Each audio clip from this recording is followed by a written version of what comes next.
నమస్కారం AC news కి స్వాగతం। రానున్న ఎన్నికల్లో పేదవాడి భవిష్యత్తుకు రాష్ట్రంలో ఉన్న ప్రజలందరూ సిద్ధంగా ఉన్నారని, చంద్రబాబు పొత్తులతో పోటీ చేస్తుంటే మీ జగన్ ఒంటరిగా పోటీ చేయబోతున్నారని ఆంధ్రప్రదేశ్ రాష్ట్ర ముఖ్యమంత్రి వైఎస్ జగన్మోహన్ రెడ్డి అన్నారు। కోరిసపాడు మండలం మేదరమెట్ల వద్ద ఏర్పాటు చేసిన సిద్ధం సభకు ముఖ్య అతిథిగా ఏపీ సీఎం జగన్మోహన్ రెడ్డి హాజరయ్యారు। ముందుగా జగన్ ర్యాంపుపై నడుస్తూ ప్రజలకు అభివాదం చేస్తూ ముందుకు సాగారు। సిద్ధం సభకు లక్షలాది మంది వైఎస్ఆర్సీపీ పార్టీ నాయకులు, కార్యకర్తలు హాజరయ్యారు। అనంతరం జరిగిన సిద్ధం సభలో జగన్ మాట్లాడుతూ మరో 4 రోజుల్లో ఎన్నికల నోటిఫికేషన్ వస్తుందని ప్రజలందరూ సిద్ధంగా ఉండాలన్నారు। వైసీపీకి వస్తున్న ఆదరణ చూసి చంద్రబాబు ఓర్వలేక వివిధ రకాల పార్టీలతో కలిసి పొత్తులు పెట్టుకుంటున్నారని, చంద్రబాబు ఎంత మందితో కలిసి వచ్చినా జగన్ ఒంటరిగానే పోటీ చేయడం జరుగుతుందని చెప్పారు। వైసీపీకి ప్రజాబలం ఉందని ఎవరిని చూసి భయపడవలసిన అవసరం లేదన్నారు। తన పాలనలో ఎంతో అభివృద్ధి చేసి సంక్షేమ పథకాలకు లంచాలు లేకుండా చేశారని, ఇదే విధంగా ముందు కొనసాగుతుందన్నారు। 2019 ఎన్నికల్లో మేనిఫెస్టోని బైబుల్, ఖురాన్, భగవద్గీతగా భావించి ఇచ్చిన హామీలన్నీ అమలు చేశారని, చంద్రబాబు ఏమి చెబితే దత్తపుత్రుడైన పవన్ కళ్యాణ్ అది చేస్తూ ఉంటారని, వైసీపీ ఎమ్మెల్యేలు ఇంటింటికి తిరుగుతుంటే చంద్రబాబు ఢిల్లీ గడపలు తిరుగుతున్నారని జగన్ విమర్శించారు। ఒక్క మాట చెబుతున్నా, మన మేనిఫెస్టో త్వరలో విడుదల చేస్తాం, కానీ చేయగలిగిందే చెబుతాం, చేసేది మాత్రమే చెబుతాం। అందులో చెప్పిన ప్రతి ఒక్కటి కూడా చేస్తాం। జగన్ మాట ఇచ్చాడు అనంటే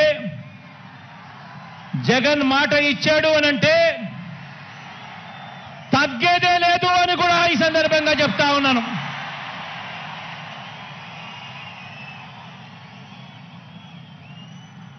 ఆంధ్రప్రదేశ్లో మనం ప్రారంభించిన పరిపాలన,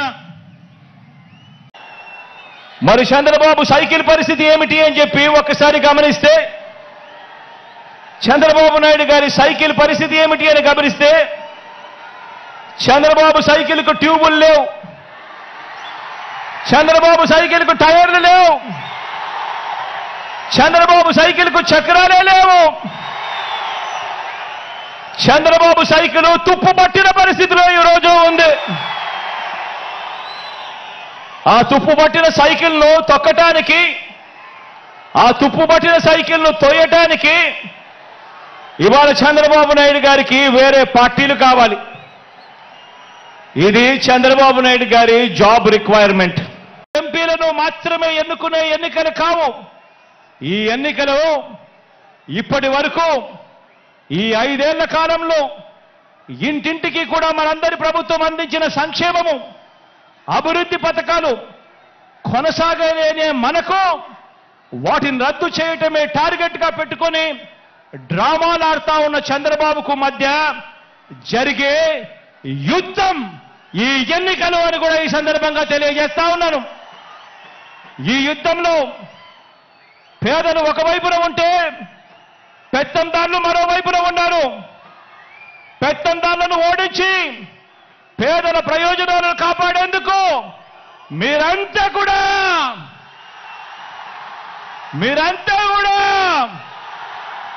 సిద్ధమేనా అని అడుగుతా ఉన్నాను। ఈ యుద్ధం మాట ఇచ్చి నిలబెట్టుకున్న మనకు, మాట తప్పడమే అలవాటుగా ఉన్న వారికి మధ్య ఈ యుద్ధం, ఇది విశ్వసనీయతకు వంచనకు మధ్య జరుగుతా ఉన్న యుద్ధం। ఈ యుద్ధంలో వంచకుల్ని, వెన్నుపోటుదారులను ఓడించేందుకు మీరంతా కూడా సిద్ధమేనా అడుగుతా ఉన్నాను। జరగబోయే ఎన్నికల్లో ప్రతి ఒక్కరూ ఒక సైన్యంగా పనిచేయడానికి చంద్రబాబు నాయుడు ఒక్క మాట చెబుతున్నా, మన మేనిఫెస్టో త్వరలో విడుదల చేస్తాం, కానీ చేయగలిగిందే చెబుతాం, చేసేది మాత్రమే చెబుతాం। అందులో చెప్పిన ప్రతి ఒక్కటి కూడా చేస్తాం। జగన్ మాట ఇచ్చాడు అనంటే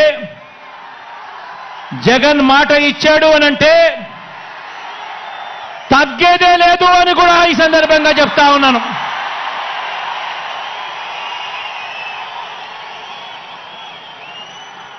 ఆంధ్రప్రదేశ్లో మనం ప్రారంభించిన పరిపాలన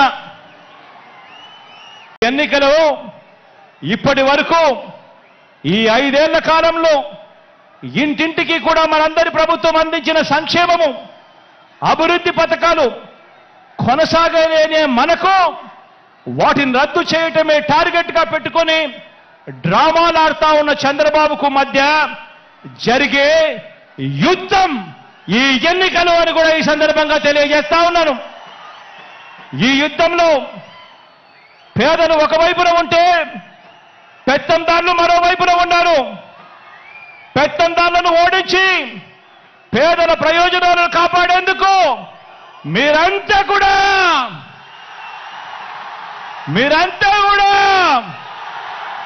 సిద్ధమేనా అని అడుగుతా ఉన్నాను.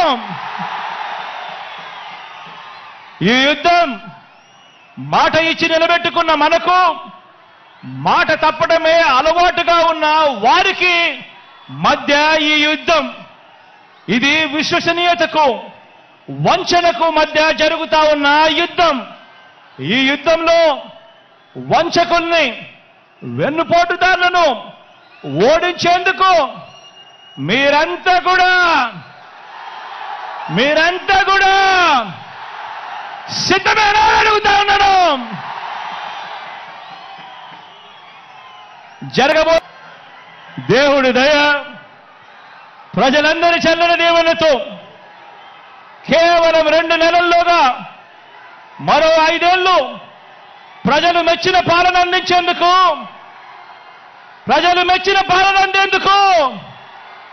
జగన్ అనే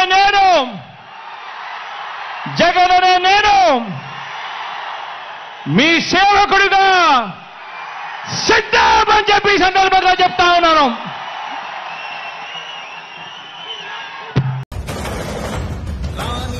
భగ చావే ఎదురుగా అయినా అదరని ధైర్యంలా, లక్ష్యం మరువక పంతం విడువక యుద్ధం గెలిచెను సైన్యంలా, కార్యకర్తల త్యాగాలే మన గెలుపుకి మార్గాలే, ఏమిచ్చిన నీ రుణముని తీర్చేది లేదే.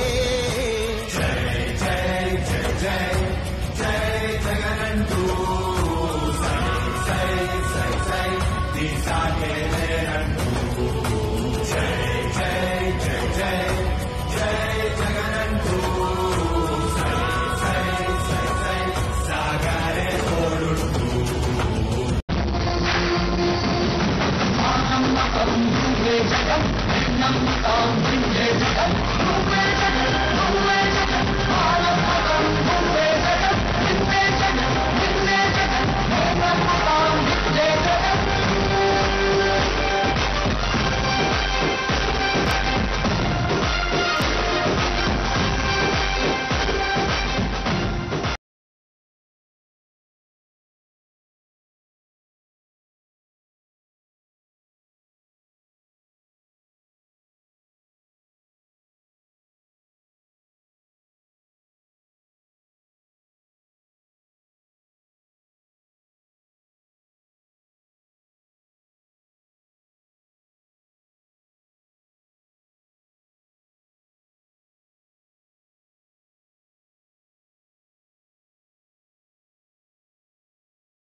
అద్దంకి మీరు సిద్ధమా అని అడుగుతా ఉన్నాను.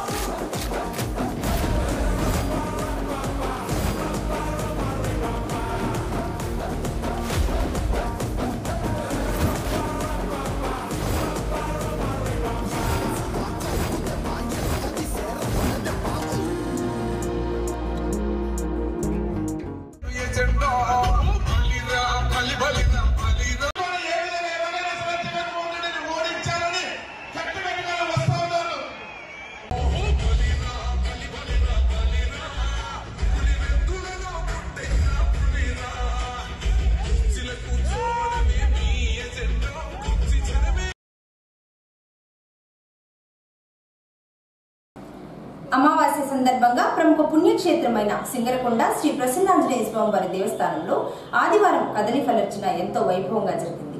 ముందుగా స్వామివారికి నిత్యం జరిగే అభిషేకాలు, పూజా కార్యక్రమాలు నిర్వహించి తదుపరి 10,000 అరటి పండ్లతో ఎంతో విశేషంగా కదలి ఫలర్చన జరిగింది. వేద పండితులు, అర్చకులు కలిసి 11 ఆవృతములుగా కదలి ఫలర్చన నిర్వహించారు. అనంతరం స్వామివారిని అలంకరణ చేసి మహానివేదన, పంచహారతుల కార్యక్రమం జరిగింది. ఈ సందర్భంగా దేవస్థానం వేద పండితులు వంగల హరిశంకర అవధాని మాట్లాడుతూ సింగరకొండ శ్రీ ప్రసన్నాంజనేయ స్వామివారి దేవాలయంలో గత 72 నెలల నుంచి పౌర్ణమి రోజున లక్షతమలపాకుల పూజ, అమావాస్య రోజున కదిలి ఫలర్చన నిర్వహిస్తున్నారని అవధాని చెప్పారు. ఈ నెల 23, 24, 25 తేదీలలో సింగరకొండ శ్రీ ప్రసన్నాంజనేయ స్వామి 69వ వార్షిక తిరునాళ్ల మహోత్సవములు జరగనున్నాయి అని, 3 రోజుల పాటు జరిగే వార్షిక తిరునాళ్ల మహోత్సవాలలో భక్తులందరూ పాల్గొని జయప్రదం చేయాలని అవధాని తెలియజేశారు. ప్రసన్నాంజనేయ స్వామి వారి దేవస్థానమునందు మాఘ బహుళ అమావాస్య ఆదివారం. ఈ మాఘ మాసంలో ఆదివారం చాలా విశేషమైన రోజు.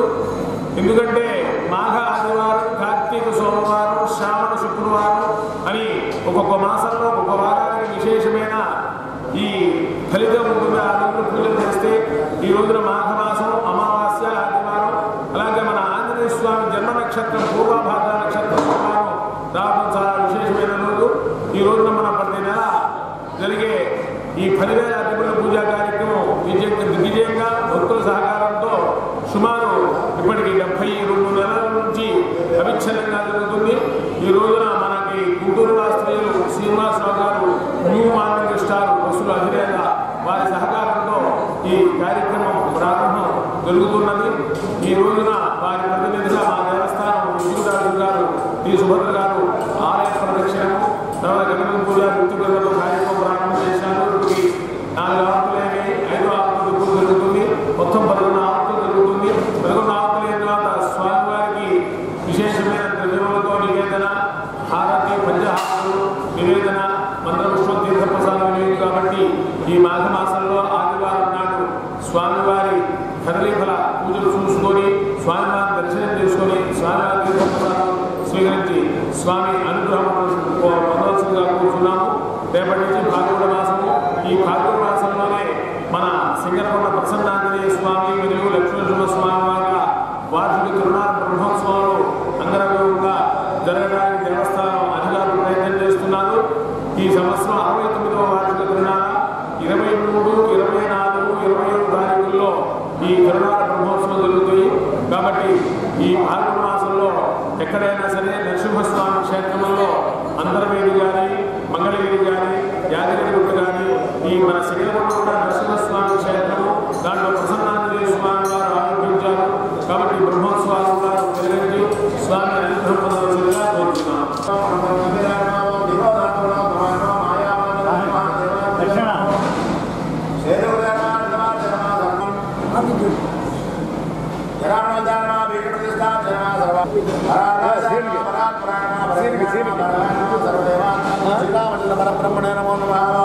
అవధాని గారి కోసం ఎగరాలి తప్పదు కదా.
అద్దంకి మండలం గోపాలపురం సమీపంలో బస్సు కింద పడి యువకుడు మృతి చెందిన సంఘటన ఆదివారం చోటు చేసుకుంది.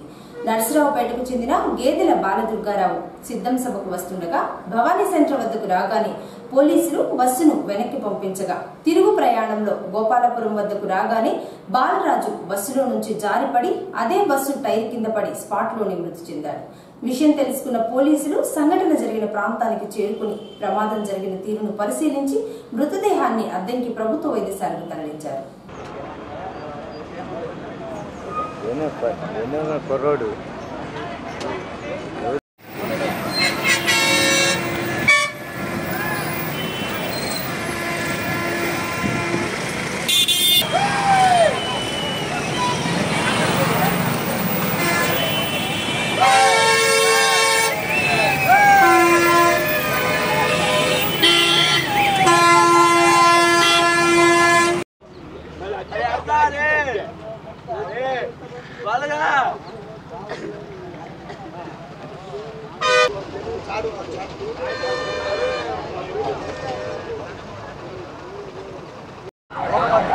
సరే ఒకసారి మీ సార్ కూడా మీరు కూడా ఒకసారి ఫోన్ చేయండి.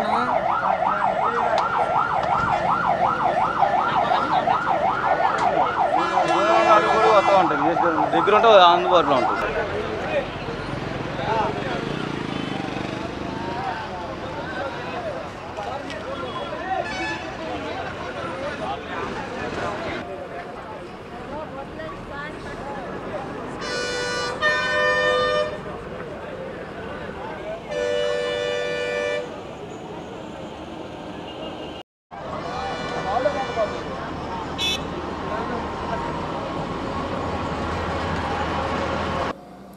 పంగులూరు మండలం రామకూరులో సిద్ధం సభకు రాలేదని ఓ వ్యక్తిపై వైసీపీ నేతలు దాడి చేయగా తీవ్ర గాయాలైన సంఘటన ఆదివారం చోటు చేసుకుంది. గ్రామానికి చెందిన ధన చక్రవర్తి మిర్చి కోతల వలన సిద్ధం సభకు రాలేనని వైసీపీ నేతలకు తేల్చి చెప్పగా పిలిచినా రావా అంటూ కర్రలు రాడ్లతో వైసీపీ నేతలు దాడి చేయగా ధన చక్రవర్తికి తీవ్ర గాయాలయ్యాయి. స్థానికులు గుర్తించి క్షతగాత్రుని అద్దంకి ప్రభుత్వ వైద్యశాలకు తరలించారు. పోలీసులు కేసు నమోదు చేసి దర్యాప్తు చేస్తున్నారు. రాత్రి సిద్ధం మీటింగ్కి పోదామని పిలిచారు. వీలైతే వస్తానని చెప్పి 10 ఎకరాలు మిక్స్ చేసి నాకు రావటం కుదరదని మధ్యాహ్నం మీటింగ్కి పోయే టైంలో చెప్పాను. బస్సు మొట్టమొదటి నుంచి సెంటర్లో నిలబడి ఉన్నాను. నేను రమ్మని అడిగారు. రిక్వెస్ట్ రానండి రిక్వెస్ట్ చేసి ఎందుకు రావని చెప్పి చొక్కా పట్టుకుని లాగి కొట్టారు. రాడ్లతో దాడి చేశారు సెంటర్లో.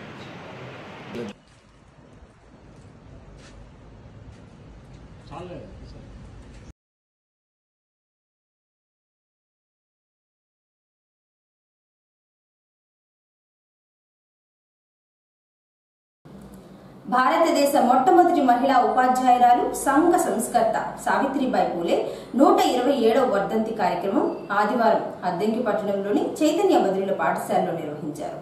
ముందుగా సావిత్రిబాయి పూలే చిత్రపటానికి జ్యోతి రమేష్ బాబు, త్రిమూర్తులు, నాగేశ్వరరావు, శ్రీమన్నారాయణ తదితరులు కలిసి పూలమాలలు వేసి నివాళులర్పించారు.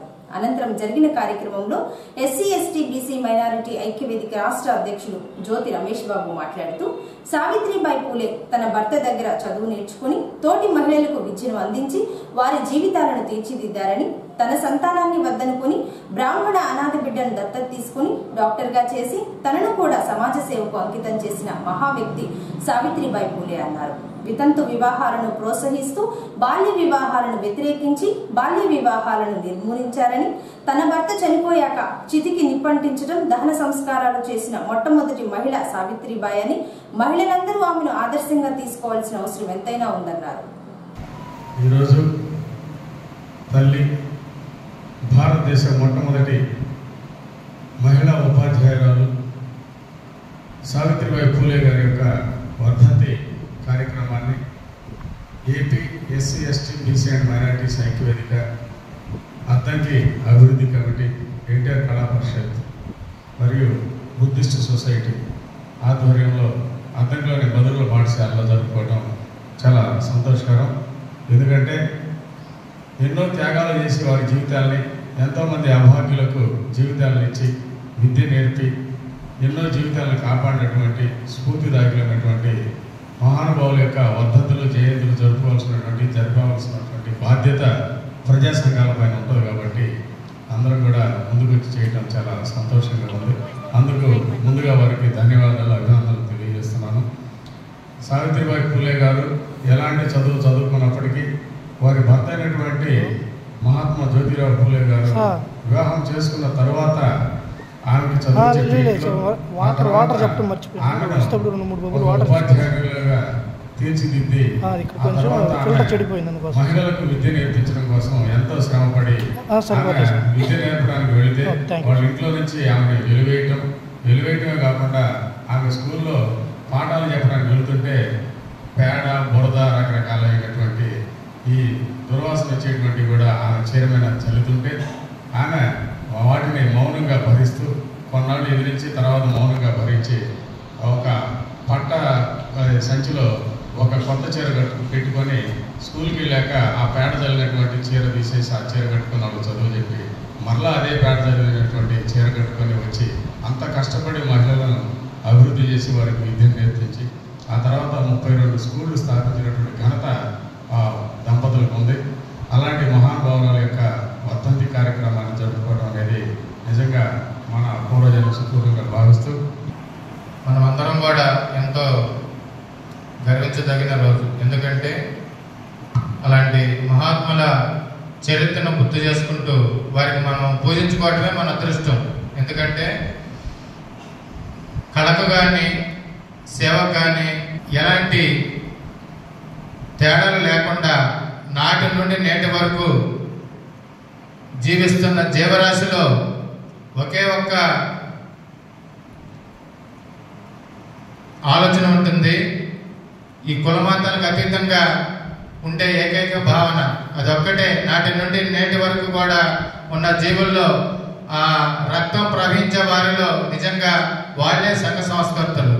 ఆనాడు అన్ని ఇబ్బందులకు గురైన నాటి మహిళ ఆ దేవత ఒక గొప్ప ఉపాధ్యాయులుగా అయిందంటే ఆనాటి సంఘ వ్యతిరేక శక్తులను ఎదుర్కొని ఒక సంఘ సంస్కర్తగా ఉందంటే నిజంగా కూడా వారిని పూజించుకోవడం మన అదృష్టం. ఇంకా అలాంటి మహానుభావులు ఎంతో మంది ఉన్నారు సంఘ సంస్థలు. వారందరూ కూడా చదువుకుంటేనే మనం చదువుకున్న వాళ్ళు, చదువుకున్నా లేకున్నా అలాంటి వారి పాటలు నడిస్తే అదే మన జీవిత ధ్యేయంగా, అదే ఒక పరిపూర్ణమైన జీవితం. మనం ఏం చేసినా చేయకపోయినా కూడా అలాంటి వారి పాటలు నడిస్తే చాలన్నమాట. కాబట్టి అలాంటి వారిని గుర్తు చేసుకుంటూ అలాంటి సంస్కృతులను నేడు కూడా ఇంకా ఎంతో మీలాంటి చిన్నారుల్లో చూడాలని ఇక్కడ విచ్చేసిన ఆశీర్వాదందరూ కూడా అదొక ఆకాంక్షగా ఉందని మీకు తెలియజేస్తూ ఈరోజు మహానుభావులైన వర్ధంతిని జరుపుకుంటున్నందుకు మాకెంతో గర్వంగా ఉంది. ఇచ్చేసిన అందరూ కూడా మరొకసారి ధన్యవాదాలు తెలియజేస్తూ సెలవు తీసుకుంటున్నాను.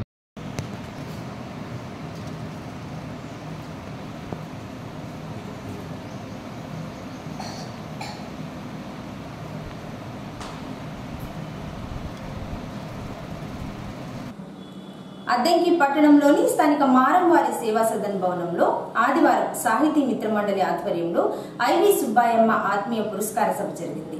లక్కరాజు చంద్రశేఖర్ అధ్యక్షతన జరిగిన కార్యక్రమంలో ముందుగా పుణ్యభూమి పుస్తకాన్ని ప్రముఖులందరూ కలిసి ఆవిష్కరణ చేశారు. తదుపరి సుబ్బాయమ్మను, వారి భర్తను సాహితీ మిత్ర మండలి సభ్యులు శాలువా కప్పి సత్కరించారు. అనంతరం జరిగిన కార్యక్రమంలో ఆమె మాట్లాడుతూ తన సొంత ఊరు అద్దంకి మండలం చిన్నకొత్తపల్లి గ్రామం అని, ఉద్యోగం రీత్యా హైదరాబాద్ లో స్థిరపడ్డారని, సాహితీ మిత్ర మండలి వారు తనను గుర్తించి ఆత్మీయ పురస్కారం అందజేశారని, అందరి సహాయ సహకారాలతో చిన్నకొత్తపల్లి గ్రామ విశేషాల గురించి పుస్తకం రాయడం జరిగిందని సుబ్బాయమ్మ చెప్పారు. మన దేశం కోసం జీవితాన్ని త్యాగం చేసిన దేశభక్తుల గురించి సరళ సుందరంగా నేటి యువతకు స్ఫూర్తినిచ్చే విధంగా మంచి కవితలు రాశారని, సాహితీ మిత్ర మండలి సృజన సంస్థ వారు నిర్వహించే కార్యక్రమాలన్నీ తను తెలుసుకుంటూనే ఉంటారని సుబ్బాయమ్మ తెలియజేశారు. యోగాలు అనుకోకుండా కలిసి వస్తూ ఉంటాయని అది మనం అనుకోలేదు, నేను అసలు ప్లాన్ చేయలేదు, అనుకోలేదు. వీళ్ళు ఒక 2 రోజుల ముందు చెప్పారు నాకు, అంతే.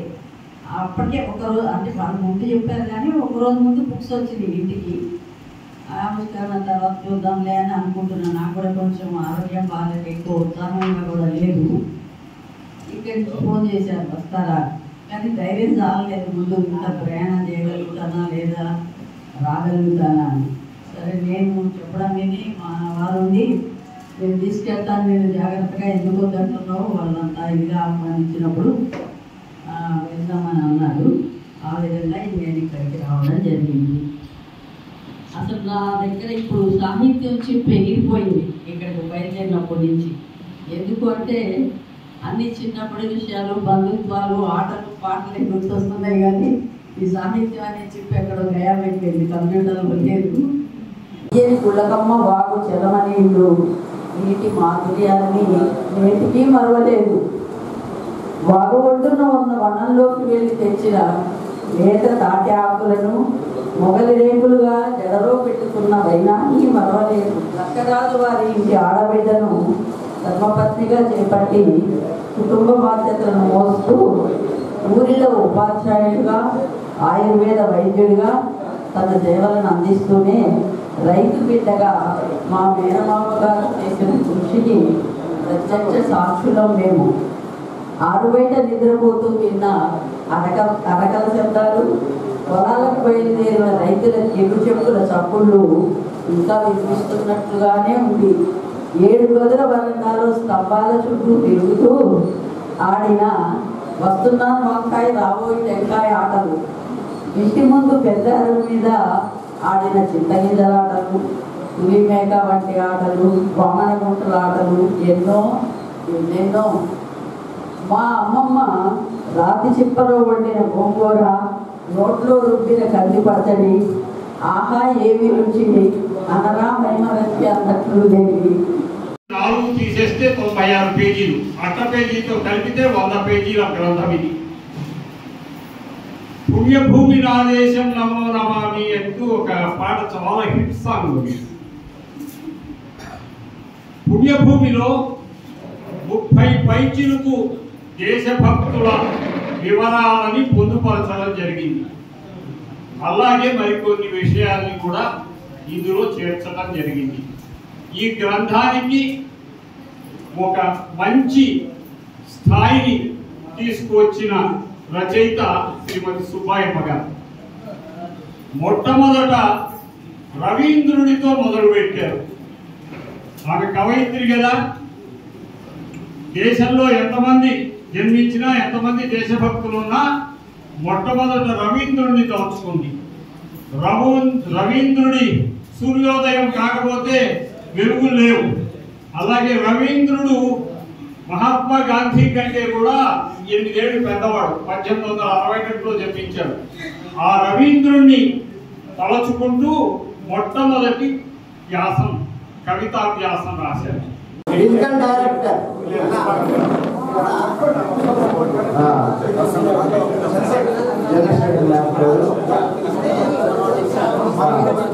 ముందుగా సాహితీ మిత్ర మండలి వారిని ప్రగౌరవంగా ముందుకు వేస్తూ ఇప్పుడు జరుగుతున్న పనులు అదేనండి. ఆమె యొక్క పునర్వైభవం పుస్తక రచయితగా మారింది. వారిని సాహితీ మిత్ర మండలి తరఫున